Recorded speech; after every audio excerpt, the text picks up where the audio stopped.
And transnational crime CTTC এর bomb disposal team অত্যন্ত দ্রুততার সাথে আমরা ঘটনাস্থলে উপস্থিত হই এবং প্রয়োজনীয় নিরাপত্তা ব্যবস্থা গ্রহণ করি। পরবর্তীতে আমাদের বম ডিসপোজাল ইউনিট তাদের অত্যাধুনিক সরঞ্জাম ব্যবহার করে সন্দেহজনক বস্তুসমূহ পরীক্ষা নিরীক্ষা করা হয়। পরীক্ষা শেষে আমরা নিশ্চিত হতে পারি যে কথিত বোমা সদৃশ বস্তুগুলো কোনো বিস্ফোরক ছিল না। এগুলি ছিল পান, সুপারি, কৌটা এবং অন্যান্য পরিত্যক্ত আবর্জনা, অর্থাৎ মিরপুর 10 মেট্রো রেল স্টেশনে যেগুলি পাওয়া যায় সেগুলি ছিল মূলত পান, সুপারি, জর্দা ইত্যাদি। আর ফার্মগেট এলাকাতে যে বস্তুটি পাওয়া যায় সেটি একটি বস্তার মতো, তার মধ্যে আমরা পরিত্যক্ত ময়লা এবং আবর্জনা সেখানে পাওয়া যায়। ফলে জননিরাপত্তার জন্য কোনো ধরনের হুমকি বা ঝুঁকির অস্তিত্ব পাওয়া যায়নি। উল্লেখ্য যে আমরা সবাই জানি ইতিপূর্বে মতিঝিল মেট্রো রেল এলাকায় বিস্ফোরক সদৃশ বস্তু উদ্ধারের ঘটনাতেও আমরা সিটিটিসি বম ডিসপোজাল টিম অত্যন্ত পেশাদারিত্ব, দক্ষতা এবং সতর্কতার সাথে পরিস্থিতি মোকাবেলা করে জননিরাপত্তা নিশ্চিত করেছে।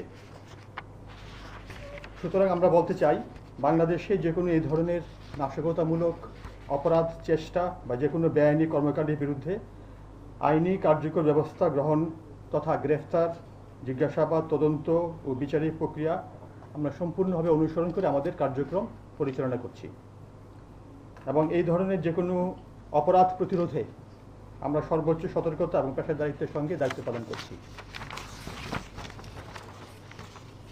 এই বিষয়ে আমরা দেশবাসীর প্রতি আপনাদের মাধ্যমে বিনীতভাবে আহ্বান জানাচ্ছি যে কোনো প্রকার গুজব বা অপপ্রচারে বিভ্রান্ত বা আতঙ্কিত না হওয়ার জন্য, কোনো সন্দেহজনক বস্তু বা কার্যকলাপ লক্ষ্য করলে সেটিকে স্পর্শ না করার জন্য, নিরাপদ দূরত্ব বজায় রেখে দ্রুত নিকটস্থ থানা, জরুরি সেবা, জাতীয় জরুরি সেবা 999 এবং অথবা আইনশৃঙ্খলা রক্ষাকারী বাহিনীকে অবহিত করার জন্য অনুরোধ করছি।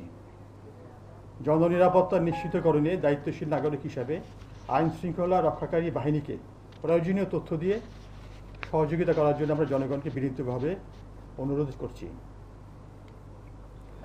যে কোনো ধরনের নাশকতা বা এই জাতীয় অপরাধ প্রতিরোধে জনগণের সহযোগিতা, সচেতনতা এবং সময়োপযোগী তথ্য প্রদান আমরা মনে করি অত্যন্ত গুরুত্বপূর্ণ। আইন শৃঙ্খলা রক্ষাকারী বাহিনী এবং জনগণের সমন্বিত প্রচেষ্টার মাধ্যমেই আমরা একটি নিরাপদ, শান্তিপূর্ণ এবং অপরাধমুক্ত বাংলাদেশ গড়ে তুলতে সক্ষম হব। আপনাদের সকলকে ধন্যবাদ। এখন আপনাদের কোনো প্রশ্ন থাকলে আমরা উত্তর দিব।